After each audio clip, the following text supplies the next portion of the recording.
Jeremias, capítulo 29, versículos 1 a 14. São estas as palavras da carta que o profeta Jeremias enviou de Jerusalém ao resto dos anciãos do cativeiro, aos sacerdotes, aos profetas e a todo o povo que Nabucodonosor havia deportado de Jerusalém para a Babilônia. Isso aconteceu depois que saíram de Jerusalém o rei Jeconias, a rainha mãe, os oficiais, as autoridades de Judá e Jerusalém e os carpinteiros e ferreiros. A carta foi levada por Elasa, filho de Safã, e por Gemarias, filho de Ilquias, os quais Zedequias, rei de Judá, tinha enviado à Babilônia, a Nabucodonosor, rei da Babilônia. Ela dizia o seguinte: assim diz o Senhor dos Exércitos, o Deus de Israel, a todos os exilados que eu deportei de Jerusalém para a Babilônia. Construam casas e morem nelas. Plantem pomares e comam o seu fruto. Casem e tenham filhos e filhas. Escolham esposas para os filhos de vocês e deem as suas filhas em casamento para que tenham filhos e filhas. Aumentem em número e não diminuam aí na Babilônia. Procurem a paz da cidade para onde eu os deportei e orem por ela ao Senhor, porque na sua paz vocês terão paz. Porque assim diz o Senhor dos Exércitos, o Deus de Israel: não se deixem enganar pelos profetas e adivinhos que vivem no meio de vocês. Não deem ouvidos aos sonhadores que sempre sonham segundo o desejo de vocês, porque eles profetizam falsamente em meu nome. Eu não os enviei, diz o Senhor. Assim diz o Senhor: logo que se cumprirem para a Babilônia 70 anos, atentarei para vocês e cumprirei a promessa que fiz a vocês, trazendo-os de volta a este lugar. Eu é que sei que pensamentos tenho a respeito de vocês, diz o Senhor. São pensamentos de paz e não de mal, para dar-lhes um futuro e uma esperança. Então vocês me invocarão, se aproximarão de mim em oração e eu os ouvirei.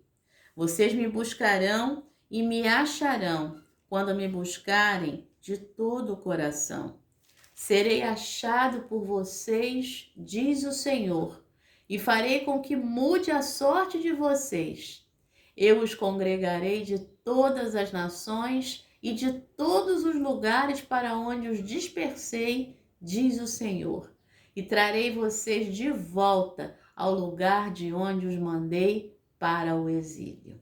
Palavra do Senhor, graças a Deus. Bom dia, minha irmã, bom dia, meu irmão.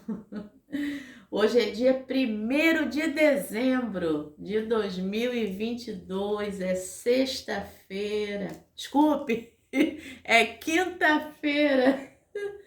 Eu tô animada, eu tô tão animada porque não sextou, né, mas dezembrou. Então, me permita aí criar esse neologismo, transformar um substantivo aí em verbo, o mês de dezembro. Então, neologismo é quando a gente cria uma nova palavra, né?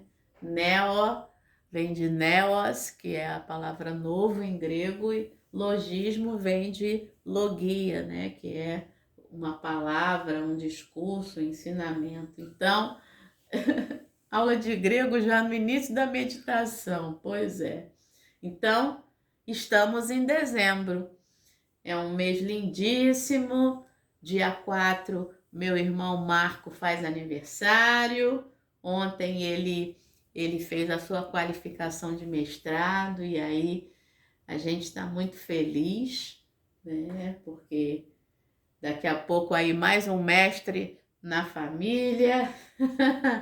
E dezembro é esse mês, então, da gente fazer a nossa caixinha da gratidão. No meu caso, é uma latinha. Você já está começando a receber fio-fio aí do amigo nessa manhã. Então, no meu caso aí é uma latinha. Essa latinha azul aí decorada que você está vendo é a minha latinha da gratidão.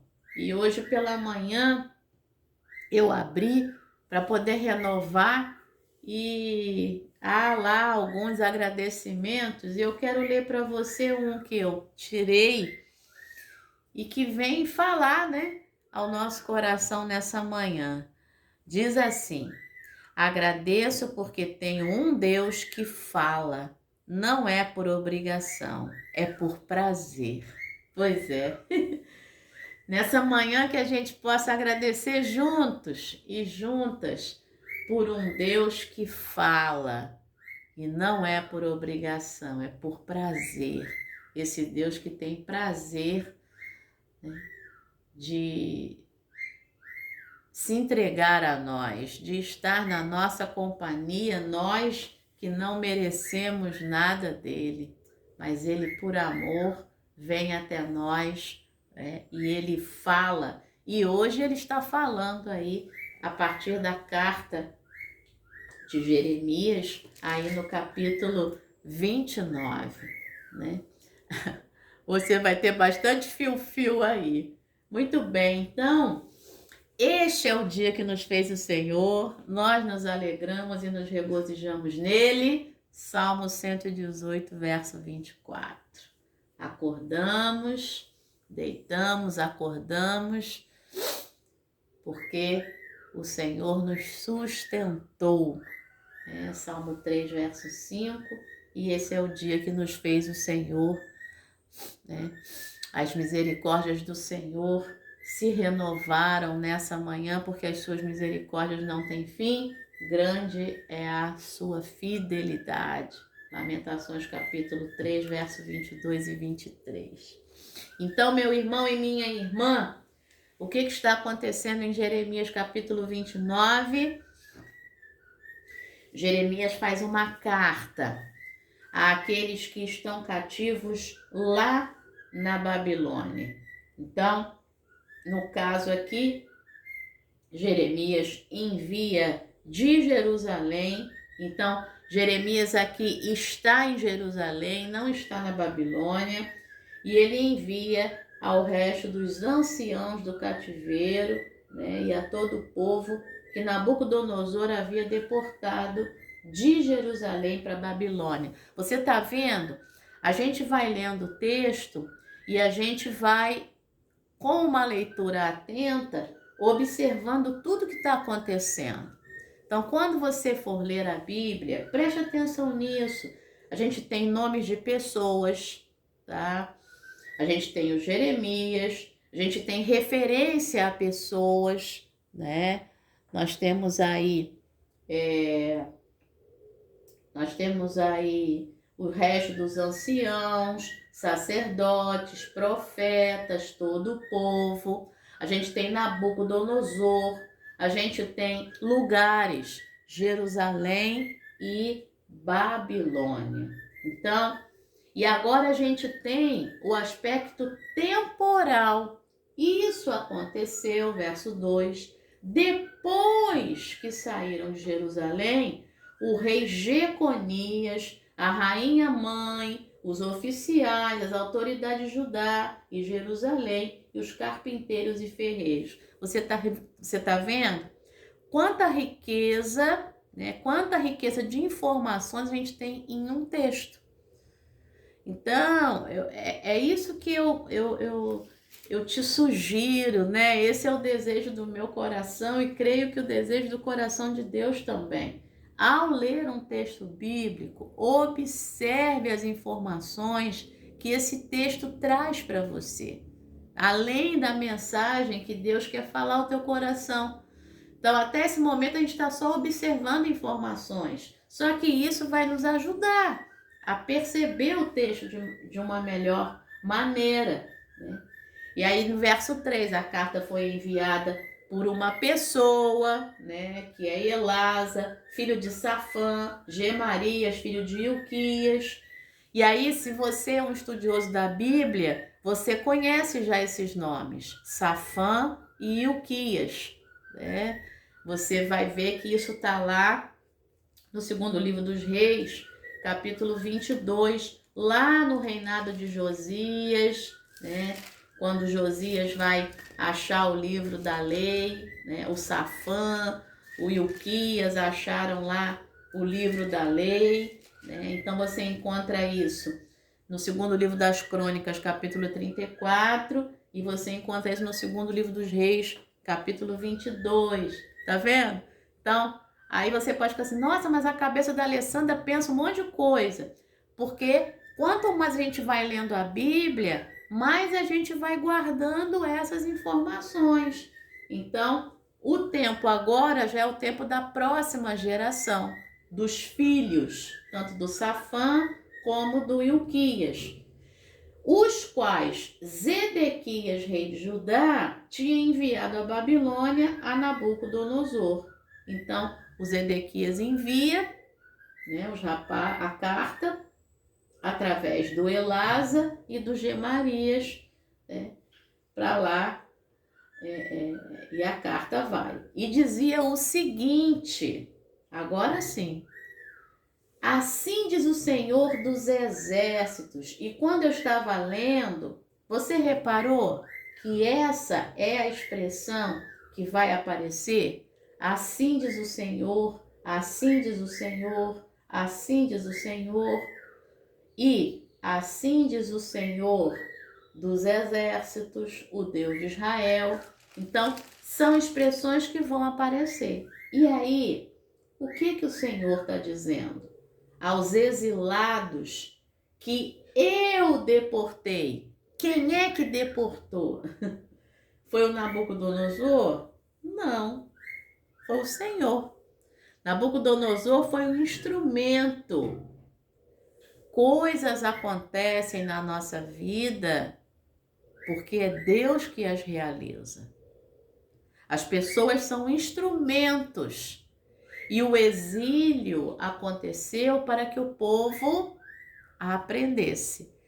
Através dessa experiência, porque esse Deus que é Pai é um Deus extremamente pedagógico, o Deus que ensina, o Deus que diz sim, o Deus que diz não, o Deus que bate palma para aquilo que o povo faz, o Deus que bota de castigo quando o povo faz algo que precisa aprender. Lembra da cadeirinha do pensamento? Pois é, ninguém ficou traumatizado por causa da cadeirinha do pensamento e nem porque ficou de castigo, pelo contrário, a gente aprendeu, a gente viu que aquilo não se deve fazer. E isso está na Bíblia para que a gente perceba o que não devemos fazer, né? O exílio é o lugar do aprendizado para que o povo não voltasse a ser idólatra, chegasse no ponto que chegou. Só que lá no exílio vem uma palavra para crescimento.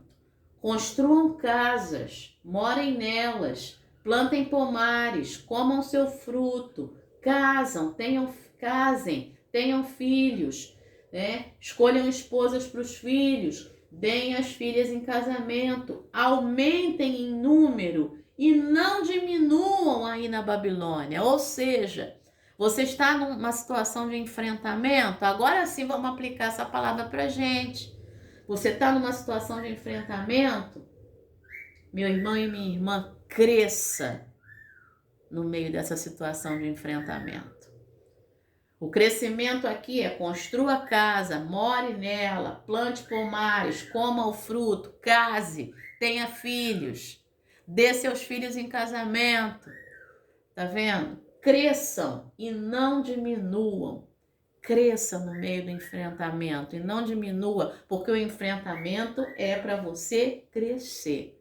E o enfrentamento aparece diante de nós porque o próprio Deus permite que aquele enfrentamento aconteça, ou o próprio Deus faz com que aquele enfrentamento aconteça, né? A gente tem essa vontade de Deus, essa vontade ativa de Deus e essa vontade permissiva de Deus. Deus permite que isso aconteça para que a gente cresça. E o mês de dezembro está aí, ó, para a gente colocar na caixinha da gratidão, agradecendo pelas situações pelas quais nós temos passado, enfrentado e crescido. Olha que motivo bom para você botar aí na sua caixinha ou na sua latinha, como é o meu caso, da gratidão. Então, é isso que o Senhor está falando aqui, através da carta de Jeremias. Procurem a paz na cidade, versículo 7, ou melhor, da cidade para onde eu os deportei. Olha a expressão aparecendo 2 vezes. Eu os deportei. E orem por ela ao Senhor, porque na sua paz, ou seja, na paz da cidade, vocês terão paz. Procure a paz no lugar onde você está. É no meio da família que está havendo guerra? Ore por ela ao Senhor. Procure a paz. E aí, no meio dessa paz, a gente tem paz. Então, a gente é instrumento de paz, né? Como a oração que é atribuída a São Francisco de Assis, né? Senhor, fazei com que eu seja instrumento da tua paz, né? Consolar, né? E ser consolado, né? Compreender e ser compreendido, amar e ser amado, é dando que se recebe.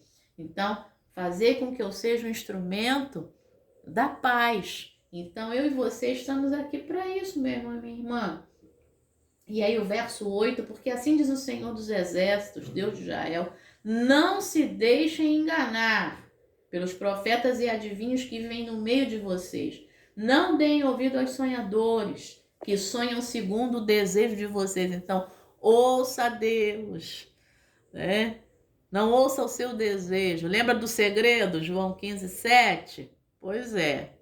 Então, se as minhas palavras permanecerem em vocês, né? Vocês vão pedir tudo o que quiserem e será feito. Então, que as palavras de Deus estejam na gente, não as palavras das pessoas que agradam o nosso coração, fazem carinho no nosso ego, no nosso desejo, na nossa vontade, mas que a gente esteja ali com a palavra do Senhor em nós. E aí, Jeremias, né, o Senhor diz através de Jeremias, eles profetizam falsamente. Então, procure o desejo de Deus para a tua vida. É isso que eu tenho procurado fazer. Aí sim, no meio de todo esse ensinamento, vem uma promessa maravilhosa.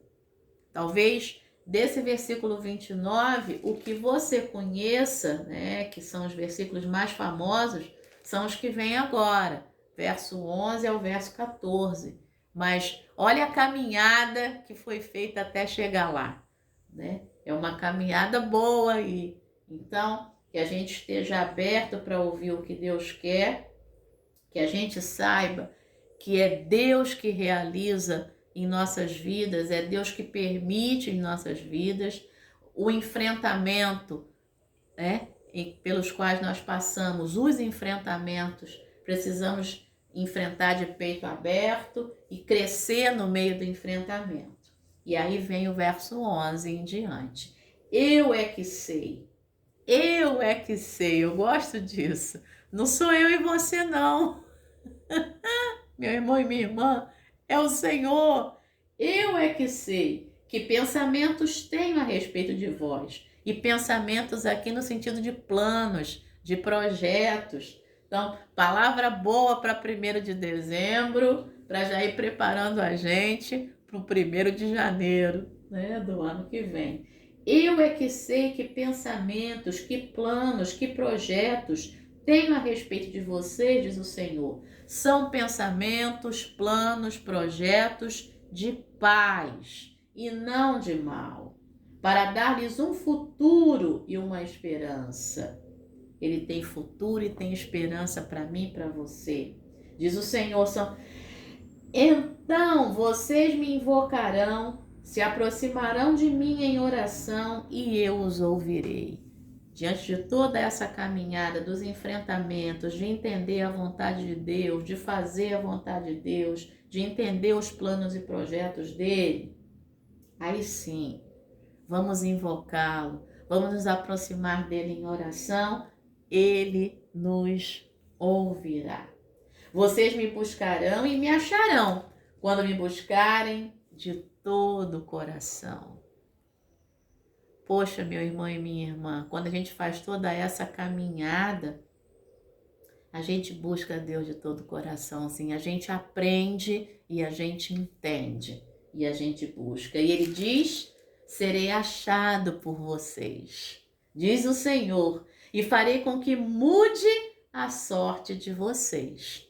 Eu os congregarei de todas as nações e de todos os lugares para onde os dispersei, diz o Senhor, e trarei vocês de volta ao lugar de onde os mandei para o exílio. E aí aqui tem uma palavra específica para aquele povo, para aquele momento, né? Então o Senhor diz, agora que vocês aprenderam, né? Eu tenho planos, projetos, pensamentos de paz e não de mal. Vocês não estão aí no exílio, né? Eu não estou fazendo maldade com vocês, né? O que parece ser um castigo, na verdade, não é. Esse é o ensinamento, né? O que o pai e a mãe fazem para a criança é um castigo, colocar de castigo, né? Colocar na cadeirinha do pensamento. Mas o pai e a mãe sabem que aquilo ali é o bem, é o crescimento para a criança, para o filho. E Deus, que é pai, sabe que os enfrentamentos são para o nosso bem, para nos dar um futuro e uma esperança, para fazer com que a gente cresça. E aí ele diz, eu vou fazer com que a sorte de vocês mude. Ele fala para aquele povo, eu vou congregar vocês de volta, eu vou trazer vocês de volta. Então, depois do enfrentamento, Deus traz a gente de volta vitorioso e vitoriosa. Aí a gente vai entender a palavra de Paulo, do apóstolo Paulo, em Romanos 8,37, quando diz que nós somos mais do que vencedores por aquele que nos amou. Nós somos mais do que vencedores por aquele que nos amou, meu irmão e minha irmã. É assim que acontece, tá bom? Vamos à meditação do nosso irmão Steven, lá do estado do Iowa, Estados Unidos, cujo título é Cego. É isso mesmo, cego. Ele coloca como epígrafe Filipenses capítulo 3, verso 13 e 14. Mas uma coisa faço, diz o apóstolo Paulo, esquecendo-me das coisas que ficam para trás e avançando para as que estão diante de mim, prossigo para o alvo, para o prêmio da soberana vocação de Deus em Cristo Jesus. Olhando sempre para frente, para os planos, projetos, pensamentos que Deus tem para nós, planos de paz e não de mal, para nos dar um futuro e uma esperança. Na rodovia, diz o Steven, esforcei-me para ver a estrada à frente. Os faróis altos da caminhonete atrás de mim refletiam no meu para-brisa e espelhos. Fiquei tentando verificar os espelhos, mas sabia que o brilho da luz poderia me cegar momentaneamente. Concentrei-me atentamente na estrada à frente até sair da rodovia. Mais tarde, reconheci uma lição espiritual dessa experiência. Às vezes, permito que a falta de perdão, arrependimentos, fracassos, mágoas persistentes e expectativas não cumpridas me seguem para oportunidades atuais e futuras. Seguem aqui, do verbo cegar. Em Jeremias 29, Deus disse aos judeus sobre o que estava por vir. Embora estivessem exilados, Deus ainda tinha um plano incrível para o futuro deles. Da mesma forma, precisamos olhar para frente, mantendo o foco em nosso presente e futuro. Deus nunca nos abandona, não importa o que tenha acontecido em nosso passado. Você ouviu isso bem? Deus nunca nos abandona, não importa o que tenha acontecido em nosso passado. Não importa o que aconteceu no teu passado, meu irmão e minha irmã, Deus nunca te abandona. O teu passado pode ter sido ontem, o teu passado pode ter sido algo nessa manhã.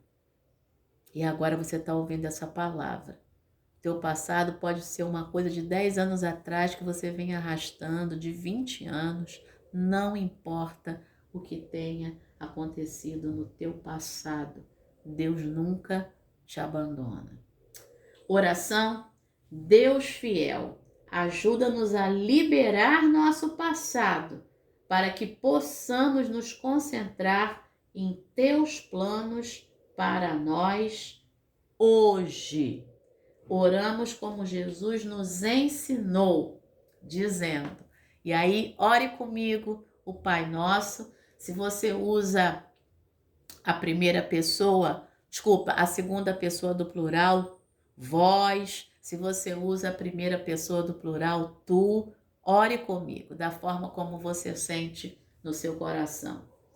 Pai nosso que estás nos céus, santificado seja o teu nome. Venha o teu reino, seja feita a tua vontade, assim na terra como no céu. O pão nosso de cada dia nos dá hoje e perdoa-nos as nossas dívidas, assim como nós também perdoamos aos nossos devedores. E não nos deixes cair em tentação, mas livra-nos do mal. Pois teu é o reino, o poder e a glória para sempre. Amém. Pensamento para hoje? Quando paro de me concentrar no meu passado, posso seguir em frente com Deus. Oremos por aqueles que se sentem sobrecarregados por seu passado. É o seu caso? Meu irmão e minha irmã, pare de se concentrar no seu passado. Siga em frente com Deus. Faça isso. Eu estou orando por você e que você também ore aí por pessoas que você sabe que se sentem sobrecarregados por seu passado. Que hoje seja um dia de pegar essa mala do passado. Se essa mala está sem alça, segura ela por baixo e joga ela fora. Joga ela fora. Hoje é seu aniversário, 1º de dezembro? Que Deus te dê um dia maravilhoso, um dia sensacional, cheio de presente, cheio de futuro. Um futuro e uma esperança. Tá bom? Meu irmão e minha irmã, excelente quinta-feira, excelente dezembro. Deus te abençoe. Amém.